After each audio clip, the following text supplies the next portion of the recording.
Tayland hökumətinin xalqaradakı şuncha talab, besim və çaqırıqlarga qaramay 40 Uyğur musafirni ixtiyoga o'tkazib berganligi Amerika hökuməti, xalqaro kishilik huquq tashkilotlari va Uyğur tashkilotlarining kuchli noroziligi va ayblashiga uchragan edi.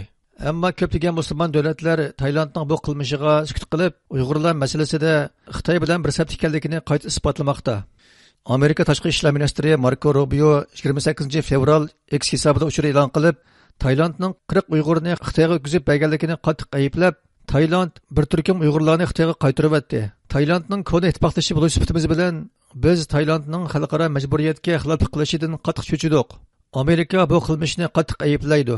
Biz Tayland hukumatini Uyg'urlarning insoniy muomala ko'rishiga, haq huquqlarining qo'g'dilishiga kafolatlik qilishga chaqiramiz degan edi. Birlashgan Davlatlar Tashkiloti Kishilik huquq ishxonasi Oliy komissari Volker Turk 27 yanvar bayonot e'lon qilib, Taylandning xalqaro kishilik huquq qonuni va prinsipiga xiloflik qilganligini ayblab, bu qilmish BDTning tan jazosi yoki boshqa vahshiyliklarni, inson qalbidan chiqqan qabihlik va xo'rlashlarni cheklash ehtiromisining 3-moddasiga, ya'ni musofirlarni tan jazosiga, qiynashga yoki boshqa ig'ir ziyonkashlikka uchraydigan joyga qaytarmaslik prinsipiga xilof xalqaro kishilik huquq ehtiromisining 7-moddasidami bu belgilama bor. Tayland bu ehtinomiga qo'l qo'ygan davlat. Shundoq turug'liq uning Uyg'ur musofirlarini qaytarib etishi kishini qattiq afsuslantirdi degan. U yana Xitoy hukumatini o'zlari elib ketgan Uyg'urlarning izlarini ma'lum qilib turishga, ularga xalqaro kishilik huquq prinsipi bo'yicha muomala qilishga chaqirgan.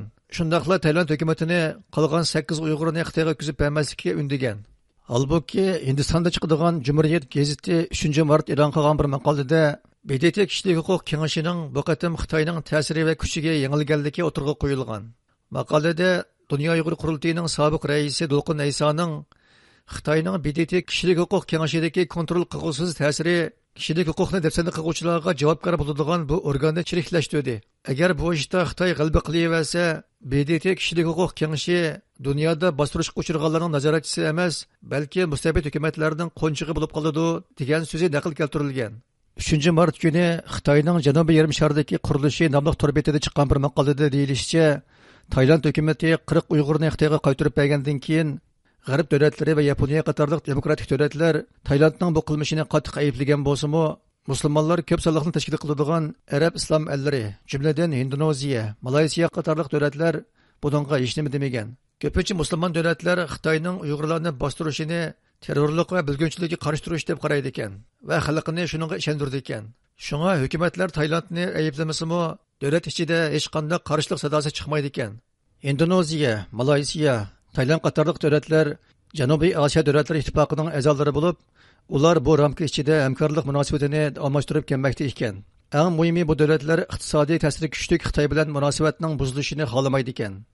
Amerikadagi Uyg'ur tadqiqot markazining boshlig'i Abdullakim Idris apandi Indoneziya, Malayziya qatorliq davlatlardagi Uyg'urlarni qo'llaydigan musulmonlarning hukumatga ta'sir qilgudek kuchining yo'qligini bildirdi. Musulmon davlatlarininki Taylandning 40 Uyg'urni Xitoyga qaytarishiga hech qanday bir inkos qaytarmaganligi biz Uyg'ur musulmonlarini bak echindodi.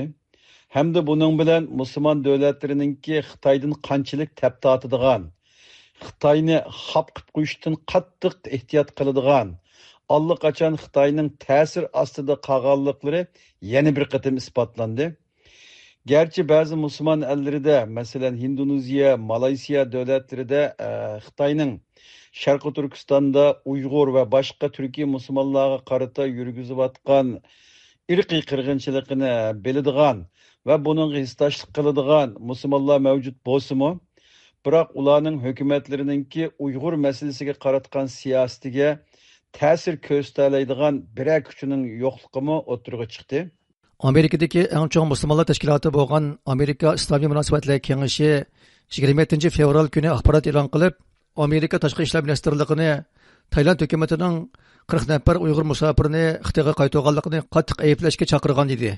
Mazkur tashkilot o'z bayonotida Tayland hukumati Uyg'ur musofirlarini o'z xalqini bostiradigan, qiyin qisloqqa oldiradigan va o'ltiradiganlarning qo'liga topshirib berdi.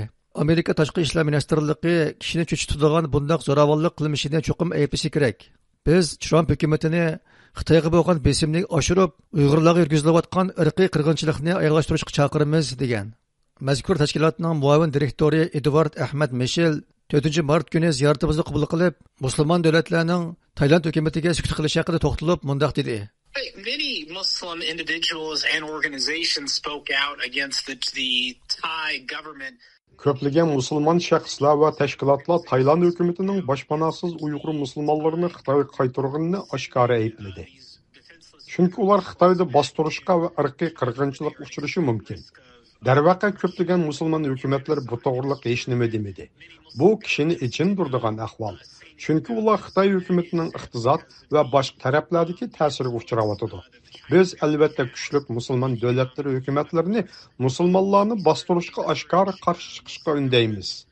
Shuning bilan bir vaqtda fikr erkinligi bo'lgan islomiy tashkilotlar va shaxslarning har vaqt musulmon qarindoshlari bilan bir safda turishini qo'llaymiz. Who have the freedom to speak must do so in support of our Uyghur brothers and sisters. Abdul Hakim Idris apandining bildirishicha, dunyoning har qanday yerida musulmonlarni haqoratlaydigan kichkina bir ish chiqsa, musulmonlar ummat engi bo'yicha taraf-tarafdan uni ayiblaydi. Ijtimoiy taraqqiyotda taqtidi. Ammo 40 Uyg'ur Xitoyga qaytarilsa, hech qanday sado yo'q. Mana bu musulmonlar dunyosining yillardan buyon odatlanib ketgan ikki yuzlamachiligini yana bir qatim isbotlab bermoqchi ekan. Taylandning 40 Uyg'urni Xitoyga qaytarishini ba'zi davlatlardagi qisman islomiy tashkilotlar tanqidga bayonot bergan bo'lsa-mu, biroq ko'pchilik yanada sukutni jim turishni tanladi.